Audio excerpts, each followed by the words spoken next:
ধর্ম যার যার, রাষ্ট্র সবার। তারা সব দেশেই ধর্মের নামে মানুষকে বিভক্ত করতে চায়। তারা মানুষের ধর্মের অনুভূতিকে বিভক্ত করতে চায় এবং তারা পরস্পর গোপনে আলাপ করে বিভিন্ন ধর্মের মধ্যে ধর্মান্ধতা এবং জঙ্গিত্ব তৎপরতা চালানোর জন্য বলে। কেননা একজন যদি এই কাজ করে, অন্য একজনও একইভাবে উপকৃত হয়। যখন বাংলাদেশের মাটিতে আমরা দেখি এখানকার ধর্মান্ধ গোষ্ঠীরা ডাক দিয়ে বলে তুমি কে আমি কে, অমুক ধর্ম তমুক ধর্ম, তখন আমরা বলতে চাই তুমি কে আমি কে, বাংলাদেশি বাংলাদেশি। আমাদের পরিচয় একটাই, যেটা আমাদের নেতা তারেক রহমান আমাদেরকে জানিয়েছেন, বুঝিয়েছেন এবং তার ভিত্তিতে আমরা গত নির্বাচন করেছি এবং সেই কারণেই আপনারা আমাদেরকে ভোট দিয়েছেন। কেননা ইতিহাস থেকে আমরা জেনেছি, স্বাধীন বাংলাদেশে যখন প্রথম কেউ বলেছিল তুমি কি আমি কে, বাঙালি বাঙালি, তখন বাংলাদেশের পাহাড়ি সম্প্রদায় কিন্তু বাংলাদেশের ভূখণ্ডকে গ্রহণ করতে পারে নাই। অতএব পাহাড়ি গোষ্ঠী, সমতলের গোষ্ঠী, ভাষা, বর্ণ, লিঙ্গ এবং ধর্ম কোনো কিছুর ভিত্তিতে 56,000 বর্গ মাইলের এই বাংলাদেশের আমাদের মানুষের মধ্যে কোনো ধরনের কোনো বিভাজন তৈরি করা, প্রত্যক্ষ পরোক্ষ, দৃশ্যমান অদৃশ্যমান কোনো চক্রান্তকে আমরা বাস্তবায়ন হতে দেব না, দেব না, দেব না। এ কথা মনে করার কোনো অবকাশ নাই। আমরা যারা বাংলাদেশের রাজনীতিতে সকল মানুষের সমান অধিকার নিয়ে লাগাতার ভাবে কথা বলে চলছি, সেই মানুষের পক্ষে আজ সবচেয়ে শক্তিশালী প্রতিনিধি হচ্ছেন আমাদের মাননীয় প্রধানমন্ত্রী দেশ নায়ক তারেক রহমান। তিনি স্পষ্ট জানিয়ে দিয়েছেন আমাদের কর্মসূচিতে, ধর্ম যার যার, রাষ্ট্র সবার। অতএব কোন ধর্ম অবলম্বীকে যদি কেউ ব্যবহার করতে চায়, কোন রাষ্ট্রকে কোন ধর্মের মাধ্যমে গ্রাস করবে, বুঝতে হবে সে সৃষ্টিকর্তার বিরোধিতা করে, সে মানবতার বিরোধিতা করে এবং সে ধর্মের মূল মর্মবাণীর বিরোধিতা করে। এ ধরনের সাম্প্রদায়িকতা পবিত্র ধর্ম বিরোধী, সে যে ধর্মেরই হোক। আমরা জানি কুরুক্ষেত্রের যুদ্ধে, পঞ্চপাণ্ডব এবং কৌরবের যুদ্ধের কোন মুহূর্তে আপনাদের ভগবান শ্রীকৃষ্ণের আবির্ভাব ঘটেছিল আমরা খুব ভালো করেই জানি।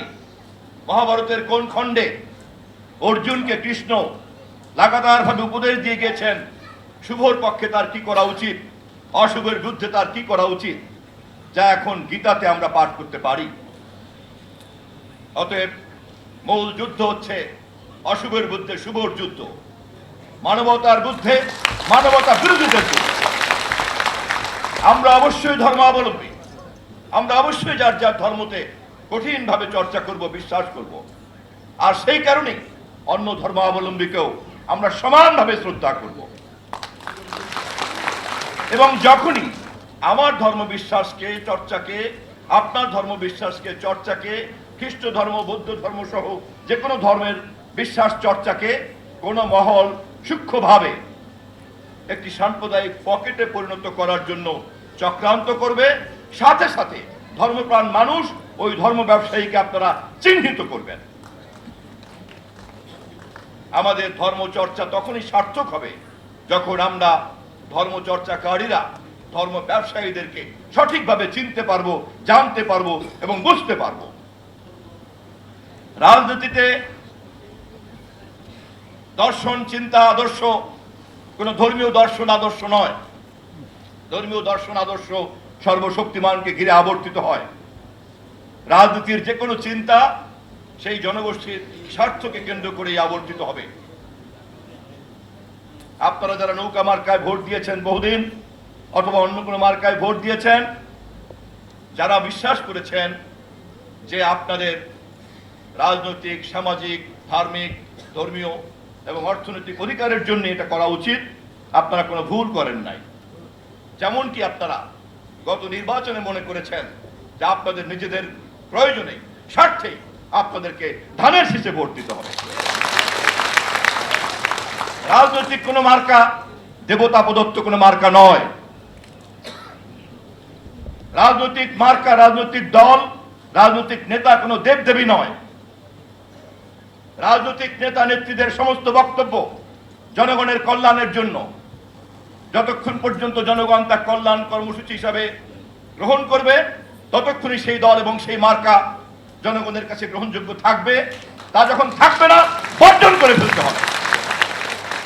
সে কাজ আপনারা করেছেন বলেই 2024-এর 5ই আগস্ট আমরা তাকিয়ে তাকিয়ে দেখেছি এই দেশের সনাতন সম্প্রদায় সহ সংখ্যালঘু সম্প্রদায়ের মর্মবেদনাকে পুঁজি করে যারা রাজনৈতিক হাতিয়ারে পরিণত করে ফেসিবাদের একটা বড় হাতিয়ার তৈরি করেছিল, যখন প্রমাণ হয়ে গিয়েছিল এটা ব্যবসা ছাড়া কিছু নয়, তখন তারা পালিয়ে গিয়েছিল।